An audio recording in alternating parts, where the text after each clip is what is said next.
a few minutes. What is it that you want? I want your advice on a story I'm working on for Sunday night's broadcast. It's about a once handsome, never was actor from England, didn't make it here either, who gets a job in a Hollywood mortuary. And the mortician takes a liking to him, and soon the actor becomes a mortician himself. Only our boy, Undertaker, gets greedy. He realizes that morticians can get to the bodies before anyone else, can find telltale traces of homosexuality, affairs, drugs. So he begins selling his information to a television reporter, who also becomes his oh-so-secret lover, until he unceremoniously dumps her. I'm hot on your trail, sweetie, and getting warmer by the minute. I know your games, Verity. You're telling me all this so that I'll start digging up the dirt for you again. Darling, no, you're not listening. This isn't blackmail. I'm broadcasting this Sunday night at 8 live. I'm even having a party at my house to celebrate. You see, this is my big surprise scoop of the year. Haven't told a soul. I wanted you to be the first to know. Thank you. Well, you're going to lose everything. Eric Prince. You used to be every widow's bedroom pet. I only came by to make sure you're tuned in Sunday night. But you know it was worth it. Just to see that knot in your gut. You burned me once, baby. Now I'm going to burn you.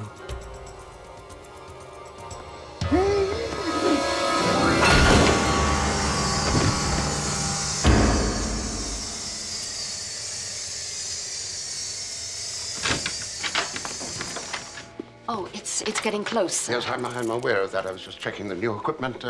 Just lead on, would you?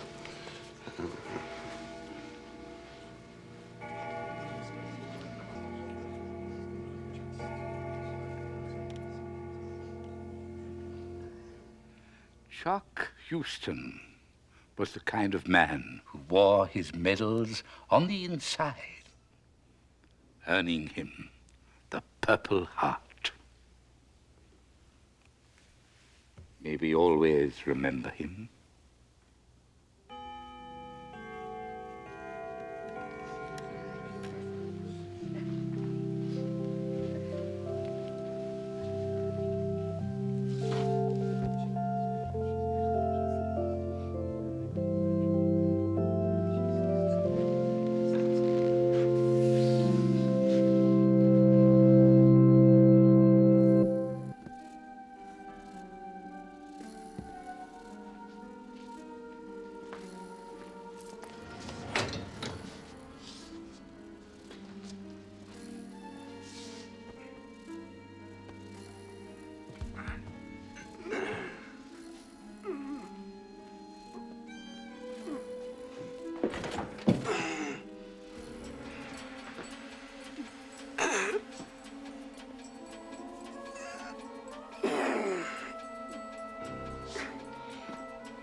Dear Chuck.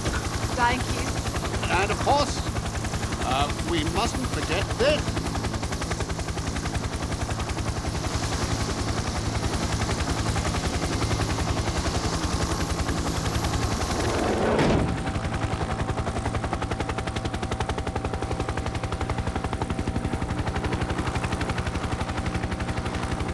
Happy trails!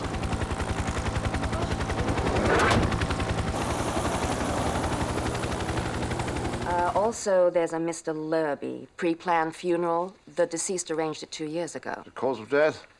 Gas boiler blew up. Ouch. Is there anything left of him? Well, he's not the man he was. Mrs. Lurby, the widow, will be here at 10 o'clock. So will I. Mel Lurby was a jerk. I don't want a service, I don't want flowers, and I do not want a coffin. Mrs. Lurby. A suggestion, Rita. What we could do is cremate your husband today in one of our inexpensive cardboard boxes, place his ashes in an urn that I hope you will like. It'll be ready tomorrow, and then arrange for our helicopter service to disperse the ashes over the ocean at our expense with my compliments. We're going to take real good care of him. Well, better you than me.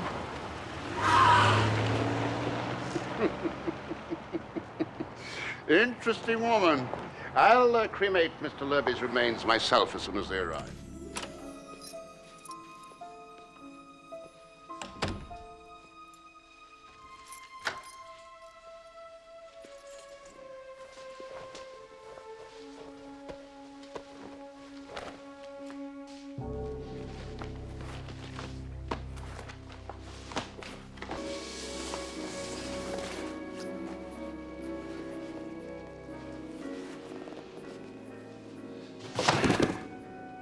Mr. Lurby, we hardly knew you.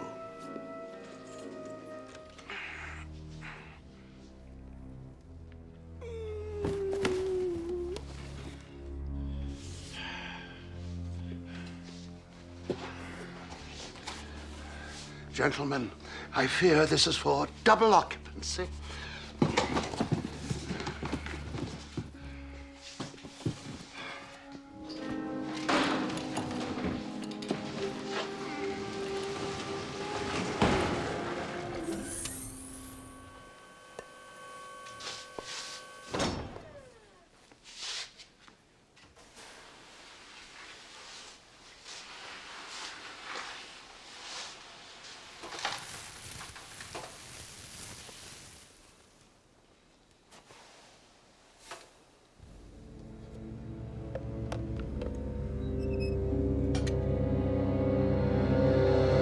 Mrs. Lurby has come to take her husband to his final rest.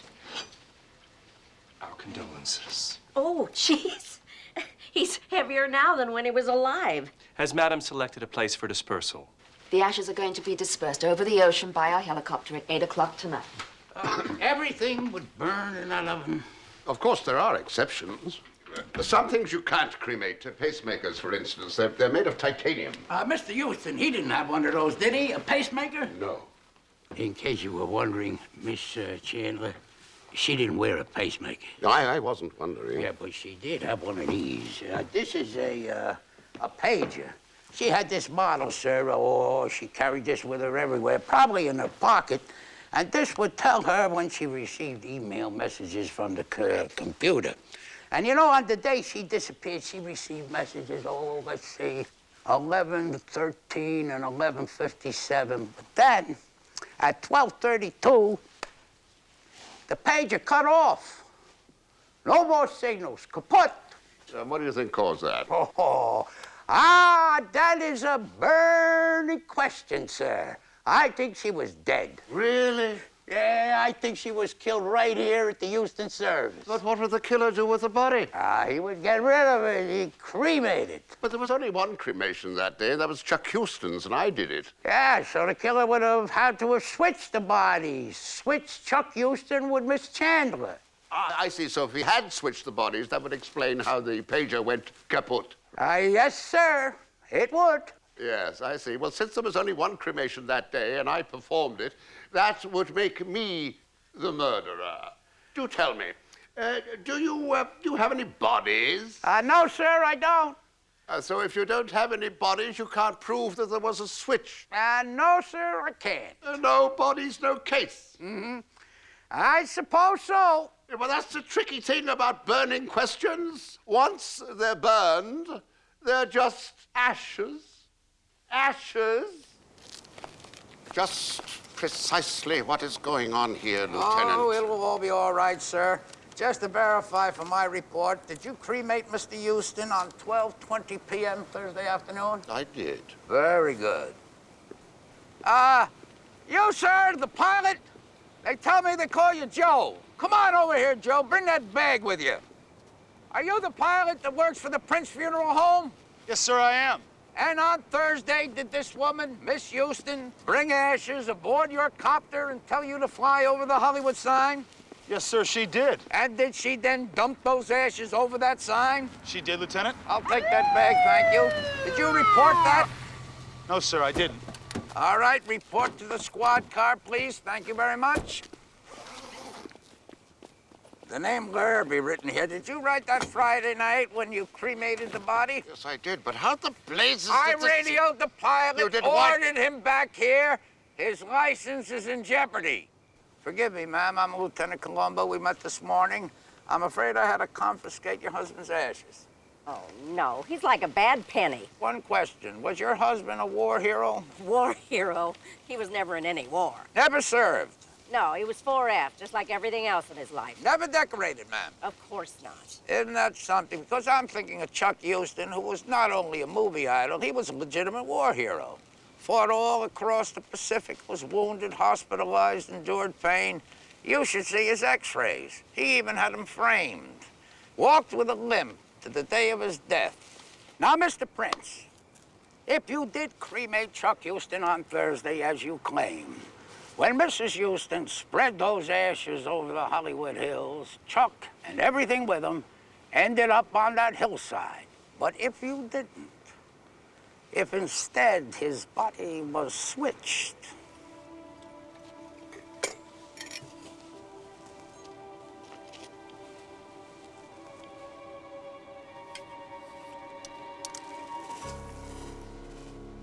Chuck Houston had a piece of shrapnel in him. Piece of shrapnel made of stainless steel. Hardest metal on earth, sir, like titanium, won't melt if you put 2,000 degrees on it. Hard evidence, very distinctive shape. I think the chances that this piece of metal is going to match Mr. Houston's x-rays are pretty good. Now, sir, perhaps you can explain how a piece of Mr. Houston's 50-year-old war record ended up in the urn of a 48-year-old leisure wear importer from Sherman Oaks. Very good. Very, very good. Would you excuse me, please? Where you going, Mr. Prince? I'm going to the police car. I'm wondering whether we should travel separately or perhaps you care to join me. Well, it's up to you, sir. It's, your funeral. You have more privacy on a freeway. Oh, I don't know. Wasn't it you that said you should never have a clandestine meeting in a clandestine place? Besides which, I've always had a certain perverse affection for amusement parks. You thought I was dead, didn't you? Oh, yes, until I heard of the feats of Geronimo, and I knew it had to be you. Why didn't you contact me? I have. 3 years, amigo. We had a certain currency scheme going on down there in Banana Land. 300,000 trezeros, as I recall. Supposing I told you that I was broke. Double agents don't go broke. They die sometimes, but they don't go broke. You'll get your money back, plus interest. When?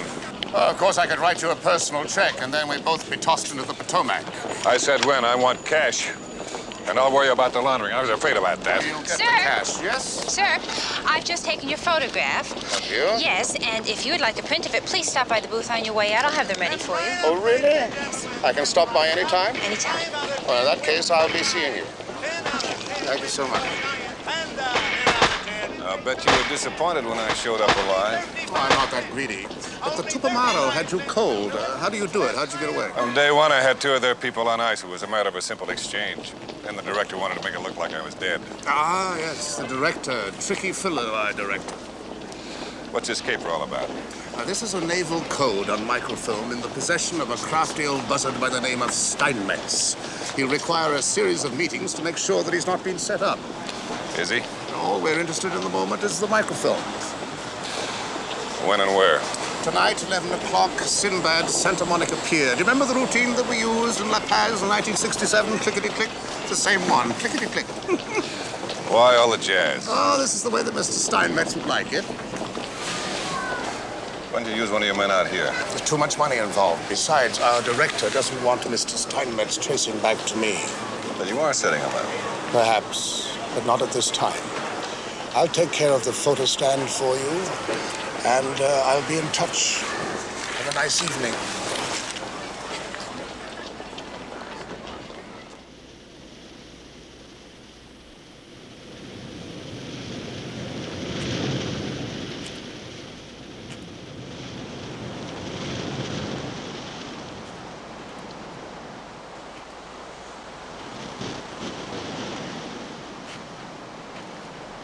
Geronimo!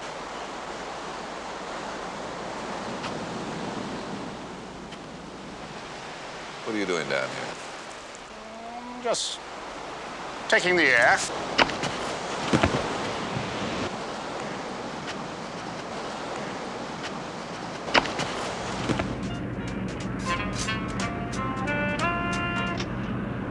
Moving right along, here are the news headlines at 7 a.m. on the button. The situation in the Mideast remains tense. There's another strike brewing in New York among the municipal workers this time. In Washington, the Senate Finance Committee is recommending an across-the-board tax cut. Locally, the new district attorney has firmed up his staff appointments. On the sports scene, the Chinese have announced they are pulling out of the Olympics. The Dodgers and Angels were both losers last night. Details on these and other stories coming up after this message.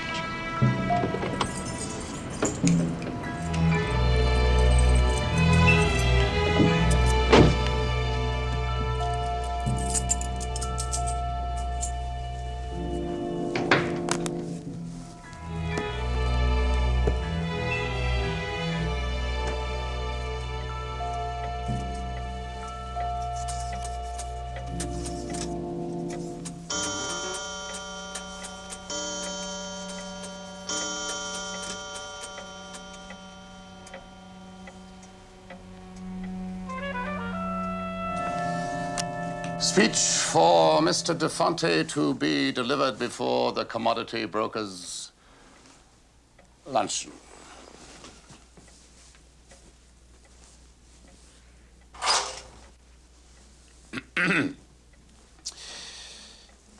First of all, I'd like to thank the officers of your association for inviting me here. First of all, I'd like to thank the officers of your association for inviting me here. It seems like only yesterday I was crushing the grapes in my father's vineyard. If you don't believe me, I'll show you the bottom of my feet. One foot still has a Cabernet stain, and the other a Chablis. These guys with law degrees, they give you all kinds of fancy titles. Get a load of the latest one. I'm a president.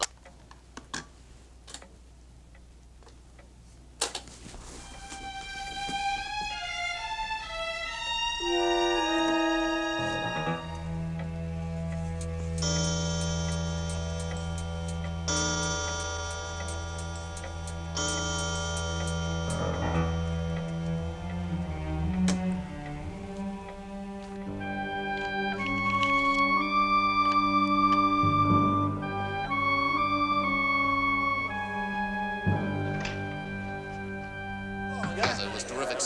How was it with you? Nice speech. Step over here a minute, will you, please? Take a seat. According to witnesses, you were seen with Mr. Henderson yesterday afternoon. Didn't quite catch your name. Lieutenant Columbo, Los Angeles Police Department.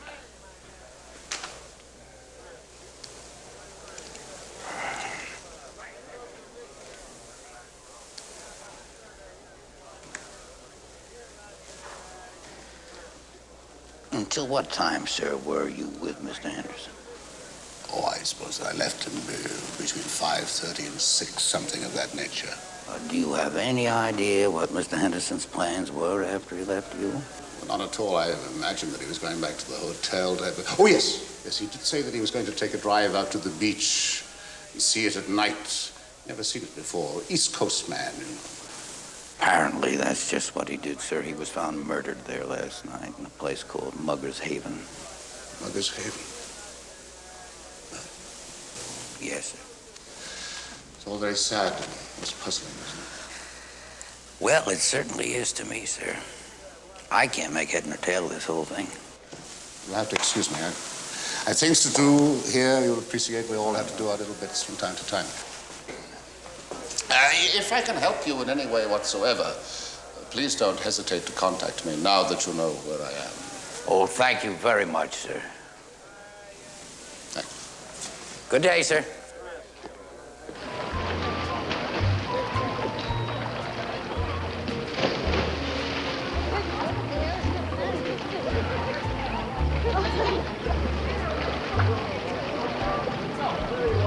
I have to leave for a moment. I'll see you a little later. Eli, would you care for a drink, Lieutenant? Thank you very much.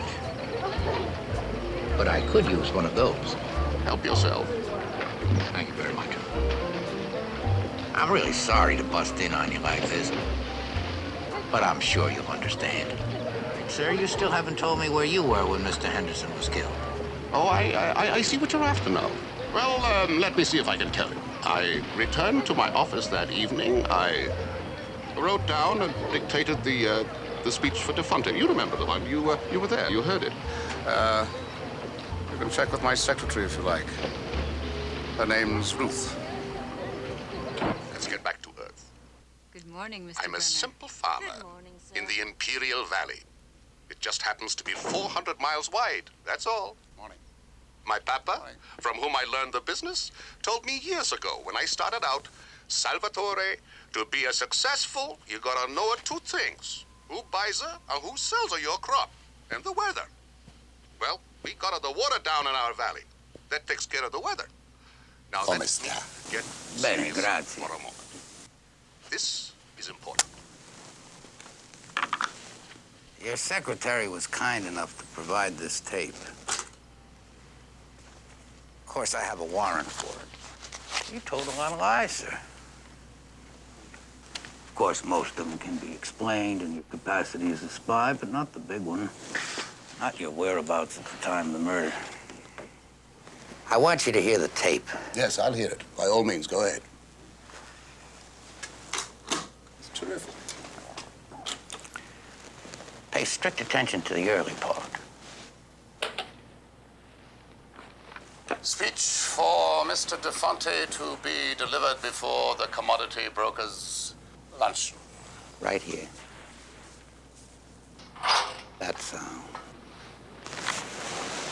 That sound, sir, is the closing of Venetian blinds.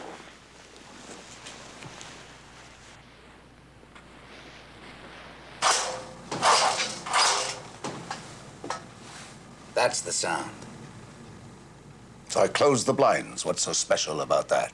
You came in the following morning, sir, to finish your speech. And you sat down. And when you started to dictate, the early morning sun got in your eyes. And you then arose, went to the window, and closed the blinds. Why don't you play the tape? Carry on from there. And you will see that, in fact, it had to be night. Any particular section, sir? Right on. From there. Now you listen very carefully. First of all, I'd like to thank the officers of your association for inviting me here. It seems like only yesterday I was crushing the grapes in my father's vineyard. If you don't believe me, I'll show you the bottom of my feet. One foot still has a Cabernet stain. Did you hear that? Yes, sir, I heard it. You heard the chimes? I did. Did you count them? Yes, sir, there are 11. 11. So it had to be 11 o'clock at night. It could not have been 11 o'clock in the morning. You can check with my secretary. No, sir, it couldn't have been at night. Feel about overproduction. And if you're worried about the Chinese, don't be. They may pull out of the Olympics, but not out of the soybeans. I did some checking. Newspapers, wire services, TV newsrooms. I checked everywhere. And I ended up calling the Peking News Bureau. Did you? And at 6:20 a.m. on the morning of the Defonte speech, 6 hours and 20 minutes past midnight, 7 hours and 20 minutes past the time that you claimed that you were writing this speech. And to the shock of the world, the Chinese pulled out of the Olympics. Did they? You couldn't have written that speech the night before. There's no way in the world. It hadn't happened yet. Just one more thing.